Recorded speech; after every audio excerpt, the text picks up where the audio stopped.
నిన్న కేసీఆర్ సార్ ఏమన్నాడు? కరోనా సోంటి కష్టకాలంలో కూడా రైతు బంద్ ఆపలేదు.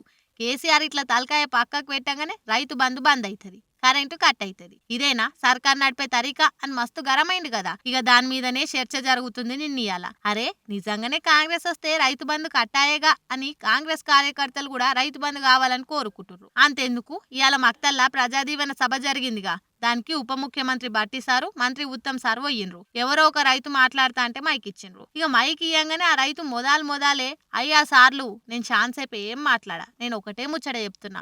ఆ రైతు బంద్ ఏదో ఇచ్చేస్తే అన్ని ఇందల మంచిగా ఉంటది, ఇది చేస్తలేరు అది చేస్తలేరు అని అడిగేటోళ్ళు ఎవ్వరుండరు. ఇంకెవిటికన్నా పొక్క పెట్టుండ్రి గాని రైతు బంద్ ఆపకుండ్రి అని కోరుకున్నాడు. ఇక దానికి బట్టి సార్ ఎంబటి రియాక్ట్ అయ్యి ఏం ఫికర్ చేయొద్దు, రైతు బంద్ అనేది ఎప్పటికీ ఆగిపోదు, కాకపోతే 1-2 రోజులు వెనక ముందు అవుతుందని చెప్పిండు. ఇప్పటిదాకా 1 ఎకరం ఉన్నోళ్ళకి వేసినాం, 2 ఎకరాలు ఉన్నోళ్ళకి వేసినాం, అట్లనే 3 ఎకరాలు 4 ఎకరాలు ఉన్నోళ్ళకి కూడా వేస్తున్నాం, అట్లనే 5 ఎకరాలు ఉన్నోళ్ళకి కూడా వేస్తాం, బాధపడొద్దు అని క్లారిటీ ఇచ్చిండు. ఇక ఇదిట్లుంటే రైతు బంధు ఎవరికి ఇవ్వాలనే దాని మీద సర్కార్ తర్జన భర్జనలు పెడుతుంది. ఇప్పటికే 7% కోత పెట్టిండ్రనే టాకిన పడుతుంది. ట్యాక్స్ పేయర్ భూములు, సాగ్లలేని భూములు, లీడర్ల భూములకు రైతు బంధు కట్ చేసేటందుకు కేబినెట్ కూడా ఆమోదం తెలిపిందట. ఇంకెవరెవరికి కట్ చేస్తారో చూడాలి మరి.